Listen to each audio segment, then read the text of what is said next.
Hello ನಮಸ್ಕಾರ, ನಾನು ಶಾಂತಿ. HD24x7 ನ್ಯೂಸ್ಗೆ ಸ್ವಾಗತ.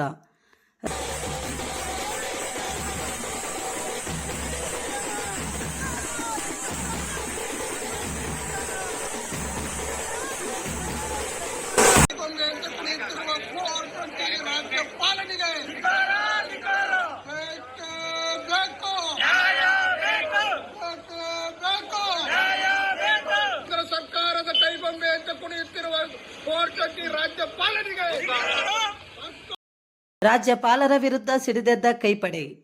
ಸಿಎಂ ವಿರುದ್ಧ ಪ್ರಾಸಿಕ್ಯೂಷನ್ಗೆ ಅನುಮತಿ ನೀಡಿದ ಗವರ್ನರ್ ವಿರುದ್ಧ ಕಾಂಗ್ರೆಸ್ ಆಕ್ರೋಶ ವ್ಯಕ್ತಪಡಿಸಿದೆ. ಈ ಸಂದರ್ಭದಲ್ಲಿ ಮಾತನಾಡಿದ ಈಶ್ವರಪ್ಪರವರು, ಮಾನ್ಯ ಗೌರವ ಪಾಲಿತ ಮುಖ್ಯಮಂತ್ರಿಗಳಾದ ಸಿದ್ದರಾಮಯ್ಯವರ ಮೇಲೆ ಇವತ್ತು ನಮ್ಮ ಗೌರವ. ರಾಜ್ಯಪಾಲರು ಪ್ರಾಸಿಕ್ಯೂಷನ್ ಆದೇಶ ಮಾಡಿದ್ದಾರೆ ಅಂತ ನಾನು ಗಮನಿಸುತ್ತೆ.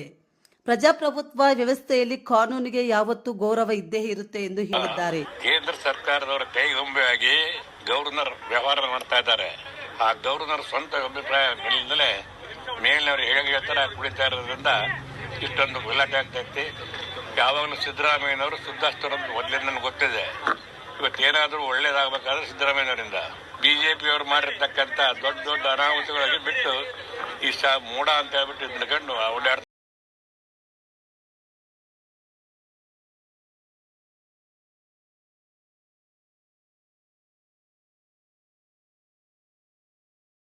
ತದನಂತರ ಸಂತೋಷ್ ಲಾಡ್ ರವರು ಮಾತನಾಡಿ, ಈ ದೇಶದಲ್ಲಿ ಒಬ್ಬ ಹಿಂದುಳಿದ ಅಪಿಂದ ನಾಯಕ, ಹಿಂದುಳಿದ ಅಹಿಂದ ನಾಯಕನನ್ನು ತೊಳೆದಿಟ್ಟಬೇಕೆಂದು ಕುತಂತ್ರವಿದೆ.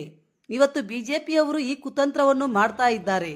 ಇದು ರಾಜಕೀಯವಾಗಿ ಅವರು ಮಾಡಿದರೆ ನಾವು ಸಹ ರಾಜಕೀಯವಾಗಿ ಮಾಡಬೇಕಾಗುತ್ತೆ. ಇಡೀ ದೇಶದ ಜನತೆ ಇವತ್ತು ನೋಡ್ತಾ ಇದ್ದಾರೆ. ಇವತ್ತು ಬಿಜೆಪಿನವರು ರಾಜ್ಯಪಾಲರನ್ನು ಯೂಸ್ ಮಾಡಿಕೊಂಡು ರಾಜಕೀಯವಾಗಿ ಸಿದ್ದರಾಮಯ್ಯವರ ಹೆಸರನ್ನು ಕೆಡಿಸುತ್ತಿದ್ದಾರೆ. ನಾವು ನೋಡಿದ್ದೇವೆ. ಸಿದ್ದರಾಮಯ್ಯನವರು ಜನಪರ ನಾಯಕ, ಜನಪರವಾಗಿ ನಿಂತವರು. ನಾವು ನೋಡಿದರೆ ದೇಶದಲ್ಲಿ ಎಲ್ಲ ಕಡೆ ಪ್ರತಿಭಟನೆಗಳು ಶುರುವಾಗಿ ಜನರು ತಮ್ಮ ಆಕ್ರೋಶವನ್ನು ಪ್ರತಿಭಟನೆ ಮೂಲಕ ವ್ಯಕ್ತಪಡಿಸುತ್ತಿದ್ದಾರೆ. ನಿರಂತರ ಸುದ್ದಿಗಾಗಿ ವೀಕ್ಷಿಸಿ ಹುಬ್ಳಿ ಧಾರವಾಡ ನ್ಯೂಸ್ ಅನ್ನು.